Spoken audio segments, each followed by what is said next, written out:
చనిపోయినా ఈ మానవులు హృదయంలో అంత గట్టిగా ఉన్నారంటే మనకు సాధ్యం కాకుండా ఆ దోషాలు, ఆ దోష గుణాలు ఉండకుండా వాళ్ళు పోగొట్టుకోలేరు. వాళ్ళు పోగొట్టుకోలేదు. మానవులు హృదయంలో తిష్టేశారు కదా. ఇప్పుడు రాక్షసుల ఉపాధులు లేవు, మానవుల్లోనే ఉన్నారు కదా రాక్షసులేని దేవతలే. బాగొట్టుకోవాలా మన ప్రయత్నమేనా? మన ప్రయత్నమే, ఇంకెవరి ప్రయత్నం. మరి నాకేంటంటే అమృతం పోయలేదు కదా, వాళ్ళకి అమృతం పోయలేదు కదా, వాళ్ళకి బలం ఉండకూడదు కదా అని నా అభిప్రాయం. రాక్షసులు వాళ్ళు ముప్పొద్దు మాంసం తినేవాడు కదా, సహజ సిద్ధం అంటారు ఆ గుణం. అదేమో వాళ్ళ స్వతసిద్ధం అయిపోయింది, వాళ్ళకి బలం ఎక్కువ. అందుట్లో వాళ్ళు ఆ రాక్షస కులానికి ఒక్కొక్కడు ఈశ్వరుణ్ణి ప్రార్థన చేసి జపం చేసి తపస్సు చేత ఆయన ప్రత్యక్ష చేసుకున్నారు. వాడు కావాల్సిన వరాలన్నీ ఆయన ఇచ్చాడు. రావణాసుడికి కానీ, హిరణ్యకశిపుడికి కానీ, హిరణ్యాసుడికి కానీ, నరకాసుడికి కానీ, భస్మాసుడికి కానీ, వీళ్ళందరికీ వాళ్ళు కోరిని ఇచ్చేసారంతే. తపశక్తి వల్ల ఆ శక్తి ఉండడం వల్ల వాళ్ళ జనాలకి ఏ బాధ లేదు. వ్యాధులు తక్కువ, బాధ తక్కువ. ఇప్పుడు రావణాసుడు అంటే లంకలో సూర్యుడు ఎప్పుడు చల్లగా కావాలనే ఉండాలంట. ఎండాకాలం మండిపోతా ఉండకూడదు, లేకపోతే ఊరుకోడు. 360 రోజులు చంద్రుడే, పౌర్ణమి అమావాస్య లేదు లంకలో మాత్రం, ఎప్పుడూ ఎదిగాయి. వాయుదేవుడు వచ్చి బజార్లు ఊడ్చి వాకిళ్ళు బజార్లు ఊడ్చిపోతా ఉంటాడు గాలి. వానదేవుడు వచ్చి ఓ జల్లు చిరుకు పడిపోతా అంట, కళ్ళాపు జల్లినట్టు. కళ్ళాపు తల్లకుండా, పని లేకుండా, ఇంటి ముందు విడిచే పని లేకుండా ఇంత చేసాడు వాడు. చేస్తే రాక్షసులకి మదం ఎక్కిందంటే ఆ మదం ఎందుకు ఎక్కుదా? మంచి అనేది వాడికి లేదు కదా. వాడు నవగ్రహాలనే 9 మంది కదా నవగ్రహాలు. వాడు సింహాసనానికి 9 మెట్లు అంటారు. 9 మెట్ల కానీ నవగ్రహాలు 9 మంది బాళ్ళ పడేసి వాళ్ళు ఎక్కువ దాని మీద మెట్ల మీదగా ఒక పెట్టుగా ఒక్కొక్కటి పట్టుకోమన్నాడు. బాగున్నాడు పడుకున్నారు. ఏం చేస్తాడు? కాదంటే ఆవిడ అయిపోయాడే చేతిలో. అందుకని 9 మంది వాడి సింహాసనానికి వాకిలి మీద గడపల మీద పడుకున్నారు. రోజు ఎక్కిపోతుంటాడు, రోజు దిగొస్తుంటాడు. ఒకనాడు నారద మహర్షి ఇచ్చాడు. వీళ్ళందరినీ చూశాడు నవగ్రహాలు సంగతి. వాళ్ళ దగ్గరికి వచ్చి ఇచ్చేటప్పటికి వీళ్ళందరూ నమస్కారం పెట్టి నారదుడికి, అయ్యా మమ్మల్ని ఈ శారద ఇప్పించిన మార్గం చెప్పయ్యా అని వాళ్ళు మమ్మల్ని కాపాడమని బతిమలాడారు. బతిమలాడితే బాగా ఉన్నదనే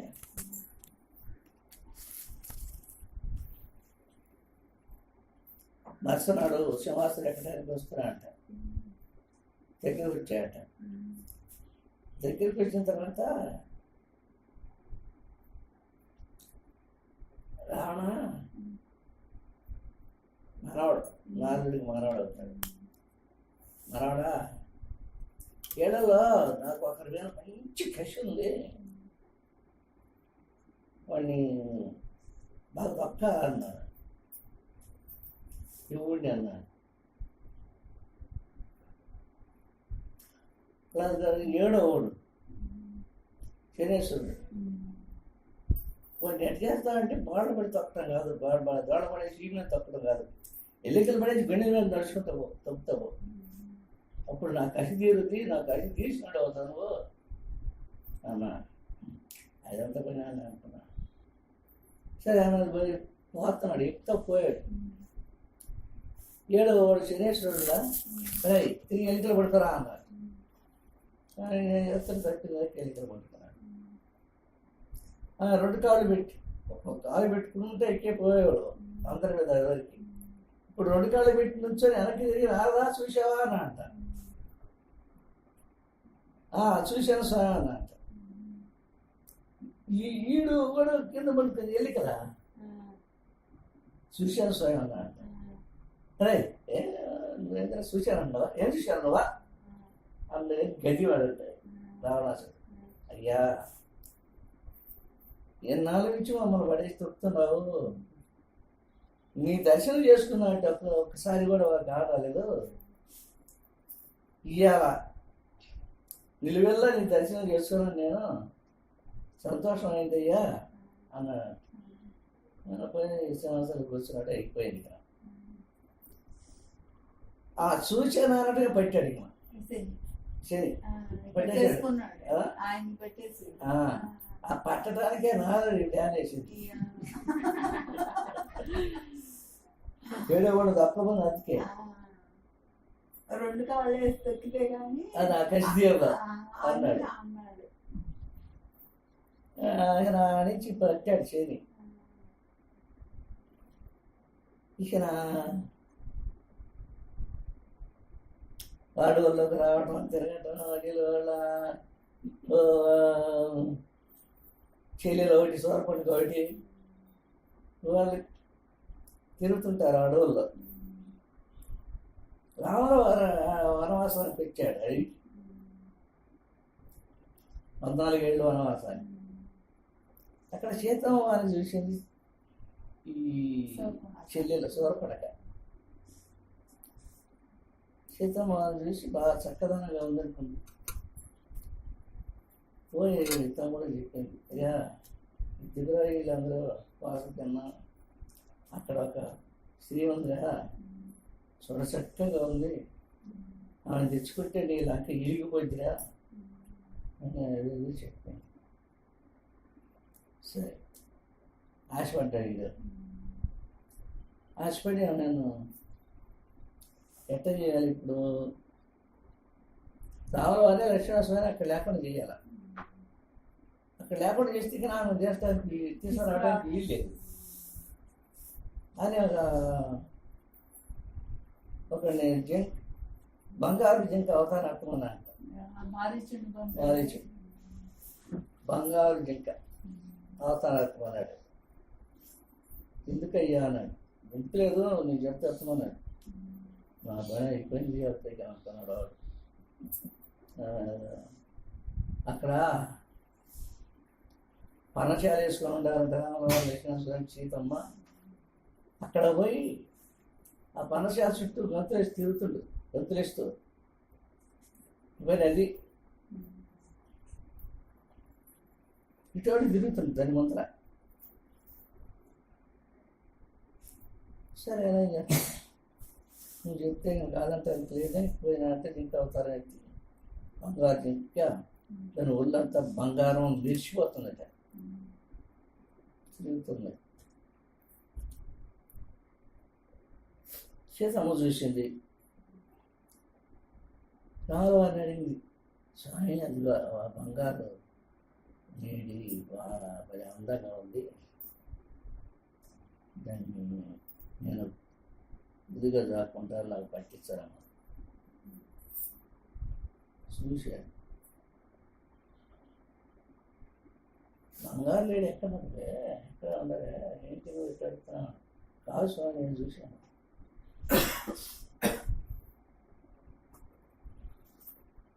మళ్ళీ ఇట్లా మాట్లాడుకునేటివి మళ్ళీ ఒకసారి అక్కడ పోయింది, మాట్లాడేటప్పుడే మరి కనపడదు. అదిగో చూడు స్వామి ఎంత అందంగా ఉందో, నాకు కావాలి, నేను దగ్గర పెట్టుకుంటాను అనేది ఆలోచించాను. అది కారణం వచ్చింది అనుకున్నాడు. ఏమన్నా కానీ కోరింది కాబట్టి పెట్టియాల అనుకున్నాడు. సరే నువ్వు అంటుండు అన్నాడు అని లక్ష్మీశ్వరం కాపర పెట్టాడు వర్ణశాల దగ్గర. కాపర పెట్టి నేను జంటలు పట్టుకొని వస్తాను, జైలు పట్టుకొని వస్తాను, మళ్ళీ అప్పుడు దాకా వేడు ఉంటాను. సరే అన్నాడు. సరే ఈయన పరిగెత్తాను వచ్చాడు దాని సూర్యానికి. అది వెళ్తామా అది గంతులు వేసుకుంటూ పోయేది. ఈయన ఇప్పుడు వెళ్తాడు ఎనికితే ఎప్పుడు చిక్కుతుంది. పోయి అలుపు వచ్చి నేను లాభం లేదా ఇది చిక్కదని బాణం వేసాడు. బాణం పోయి పుచ్చుకుంది. ఇది ఊరిపోతుంది. పోయే సమయం ఇక అయిపోయింది. ఎట్లా అయిపోయిందని చెప్పారు నేను. లక్ష్మణ సీత అని కేకలేసి ఏంటి మరి కేకలేసి ప్రాణాలు వదిలిపెట్టాడు. నేను దేవుడి చేతుల్లో తెచ్చిపోయేదే, నాకు స్వర్గం కానీ కమలం లేదనుకుంటా ఆ సంతోషంలో తెచ్చిపోయాడు. ఈయన దగ్గరకు పోయేటప్పటికి బయటకు పోయి ప్రాణంతో పోయింది. ఇంక ప్రాణం పోయింది ఏం చేసుకుంటాను తెచ్చాను. వెనక్కి తిరిగి వచ్చాడు. వెనక్కి తిరిగి వస్తున్నప్పటికే రావాలి అటు వెళ్ళనిచ్చాడు. ప్రాణాసుడు వచ్చేసాడు. లక్ష్మణ సీత అని కేకలు పెట్టిందా. ఆ కేకలి అమ్మవారు ఏం చేసింది, లక్ష్మణ అన్నయ్యకి ఏదో అపనపం వచ్చినట్టుంది, నైనా నువ్వు తొందరగా వెళ్దాం. అమ్మా అన్నయ్యకి అపనపం వస్తుందా? ఆయన ఎవరు అసలు జగత్తుకి దేవుడైతే ఆయన ఎవరేం చేస్తారమ్మా? నువ్వు భయపడుతున్నావు, భయపడమాత్మా అన్నాడు. కాదు, నువ్వు భయంగా ఉంది, ఏదో ఆఖరికి వినపడ్డట్టుగా వినపడ్డాయి. లక్ష్మణ అంటే ఏంది కొద్దిగా నీకేం తెలుసు అమ్మంది. అది నా నీకు దండం పెడతాను, అన్నయ్యకి ఏం జరగదు, పొరపాటు వస్తాడు, అన్నయ్య క్షేమంగా తిరిగి వస్తాడు ఉండంటే.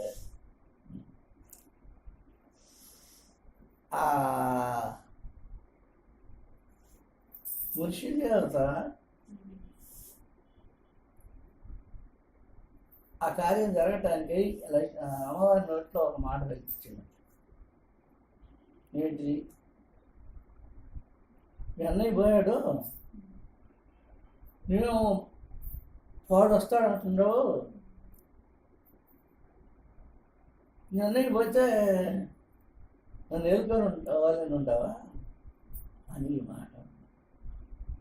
ఇక్కడ క్షణసాయం పోయి చూడలేక గోడ మీద దండాలు పెట్టి ఏడ్చి ఏందమ్మా ఇంత మాట అన్నారు. సరే నేను ఎందుకు నీ మాట తప్పకుండా పోతానని 7 బరులు 7 గీతలు గీచి మళ్ళా ఈ గీతలు బయట ఎవరు పిలిచినా బయటకు రాదు అని వెళ్ళిపోయాడు.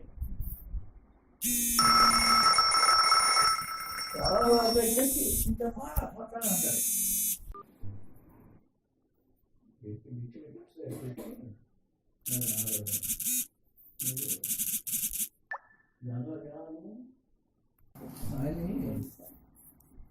వాళ్ళు ఎదురుకుండా అంత బలం కలిగిన వాడైనా విద్య ఉన్నాడైనా వాళ్ళు ఎదురుకుండా నుంచుంటే వీడికి సగం బాధ్యంటాడు.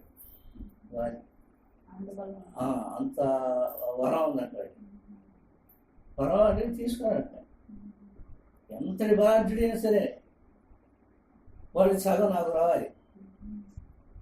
సరే ఇచ్చాను అమ్మ అంటుంది. ఇచ్చాడు. మరి ఎట్లా ఇప్పుడు ఎట్లా చేయాలి? ఎదురుకుండా పోతే వాడు ఆపుకుంటాడు. అందుకని చెట్టు చాటు నుంచి కొట్టాడు. రాముడు వాని పడగొట్టాడు. చెట్టు సుధాటం కొడితే అప్పుడు పడిపోయాడు. పడిపోయిన తర్వాత దగ్గర పోయాడు. రాముల వారు చూశాడు.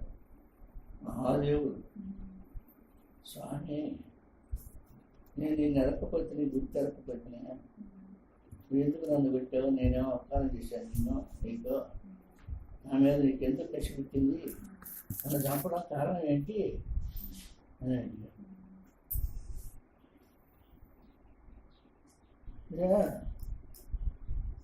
పశువులకు కానీ మానవులకు కానీ ఒకే ధర్మం ఉంది. ఈ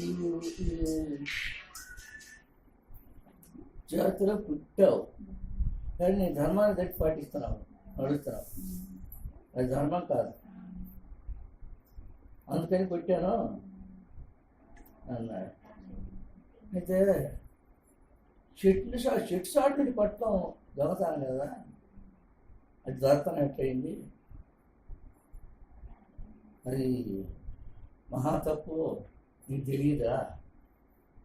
చెట్టు చాటుని పడతారా ఎవరన్నా అడిగితేనే నేను మృగాన్ని ఎదురు కూడా పోయి కొడితే అది చెక్కల చెట్టు చాటుని దొంగచాటుగా కొట్టాల్సిందే మృగాన్ని. దీంట్లో నా తప్పేం లేదన్నట్టు. అప్పుడు వాడు దండం పెట్టాడు ప్రాణాల బాబుతో. అయితే నువ్వు ఎందుకురా ఈ పని చేస్తాను, నీ తమ్ముడు సాగు కొట్టేదను నువ్వే మొత్తం వెళ్ళుకుంటున్నావు, కారణం ఏంద్రా అని అడిగాడు. సరే నాకు తెలియక నేను చేశాను, నేను చేయను పని అన్నాడు. అంటే అయితే నీకు ఆయుషితో బతకరా అన్నాడు రామరావు. సాగకుండా ఆయుషితో బతకమన్నాడు. బతకమంటే వాడు రామరావుని చూస్తే వాటికి నారాయణ మూర్తిగా దర్శనం ఇచ్చాయంట రామరావు పోయి. ఆ దర్శనం చూసి నేను వాడికి బతకం పుట్టి పుట్టలేట. స్వామి మీరెందుకు నీ చేతిలో నేను పోయిన తర్వాత నాకు స్వర్గం కానీ నరకం లేదు, నేను మళ్ళీ బతికి దేని పాపాలు చేస్తున్నాను, నాకు వద్దు, నన్ను పోయి అన్నాను. సరే వదిలిపెట్టాడు. పోతూ నా యొక్క కోరిక తీర్చమన్నాను. ఏం కదా, ఏం లేదు, దెబ్బకి షార్ట్ నన్ను పెట్టావు కాబట్టి ఈ దెబ్బ నాకు తీర్చమన్నాను. అప్పుడు ఆలోచించుకున్నా, సరే వచ్చే యుగంలో అది కృష్ణుడే వస్తాను, అప్పుడు నీ దెబ్బకి తీరుస్తాడే అని వెళ్ళిపోయాడు. ఇక రావణాసుడు లంక మీద సముద్రం మీద వారం పెట్టారు, లంక వెళ్ళిపోయారు. అంతా ధ్వంసం చేసి అంతా అందంగా చేసి సీతమ్మని తీసుకొని వచ్చారు. అట్లా రాక్షసుడికి అంత బలం. ఈశ్వరుడికి శివభక్తులే కానీ విష్ణుభక్తులు కాదు. ఆ శివుడు ఏదడిగితే అది చేస్తాడు. ఆయన బోళాశంకర్ ఇచ్చింది తప్పుకోలేడు. ఇవ్వకూడదా, ఇవ్వచ్చునా, ఇది ఇస్తే ఏమవుతుంది, ప్రమాదం అవుతుందని ఆలోచించడు. విష్ణు అట్టు కాదు, అడిగినా ఇస్తాడు, అడిగింది ప్రమాదమైందని మాత్రం ఇవ్వడు. ప్రజలకి దేశానికి ప్రమాదం చేసే పని ఏదైనా అడిగితే ఇవ్వడు. ఈశ్వరుడు అట్టుగా ఇచ్చేస్తాడు. భస్మాసుడు ప్రత్యక్షం చేసుకొని నా చెయ్యి ఎవరిని ఎత్తుని పెడితే వాడు భస్మం అయిపోయినట్టుగా వాడేమన్నా అని ఇచ్చాపమ్మన్నాడు. అట్టయితే ఇది నిజం అబద్ధం నేనైతే చేపెడతాను అమ్మన్నాడు. కదా నా ఎత్తి చేయబెడతాడే, ఇది బాగా ఉందే, నా వరం నాకెందుకు దిగి దెబ్బ పెట్టింది అని వెళ్ళిపోయాను. అంత లేకుండా వెళ్ళిపోయాను. భస్మాసు వచ్చి అలా ఈ సంగతి విష్ణుపతి చెప్పారు. ఓహో ఇది ఒక తెచ్చి పెట్టాడే శివుడు, వారి పనులు ఎవడు అడిగితే వాడికి ఏదంటే అందిస్తాడు అని ఆయన మోహిని అవతారం వేసుకొని వచ్చాను. విష్ణుమూర్తి వచ్చి ఈ పాట పాడుకుంటా కీర్తనలు రాగాలు తీసుకుంటూ వాడి దగ్గరికి భస్మాసుడి దగ్గరికి ఆరొచ్చి కారా కూడా వస్తున్నట్టు అలాంటి ఎవరో స్త్రీ ఎలా ఉంది, సుందరంగా ఉంది అని తొందర దగ్గర పోయి చూశాను. దగ్గర పోయి చూస్తే యాభైగా ఉంది. మీద ఆయన పట్టుకొని ఆయన పోయాడు. చిక్కన పట్టుకోకపోతే కృష్ణుడు అయ్యాడు. చిక్కన అడిగి పిడిది పడింది ఇప్పుడు ఇటుకో పట్టుకోపోయినా చిక్కలేదు. ఎట్లా చిక్కాను అన్నాడు. నువ్వు రాక్షసు ఉండబడికి నిన్ను నోరు తాకను, ఆ నదిలో పోయి స్నానం చేసిరా, అప్పుడు నేను నీకు దగ్గరికి వస్తాను. సరే అన్నాడు. పోయి వెలుగు మంది స్నానం చేస్తాను. స్నానం చేస్తూ వాళ్ళంతా కడుక్కున్నాడు, పుట్టుకున్నాడు, అయిపోయింది. ఎడిపోసి ఎదురుగా ఉండి పెట్టి తలనే పోసుకోవాలి, శుభ్రంగా బయటికి బాగా రుద్దుకో. ఓహో నా మీద బాగా ప్రేమ ఉందే, బయట వాడికి అవుతుందని అని దోషితో పెట్టి నీటి ఇటు పోసాను. అంటనే వాళ్ళకి శివుడు వరాల వల్ల బలం ఎక్కువ.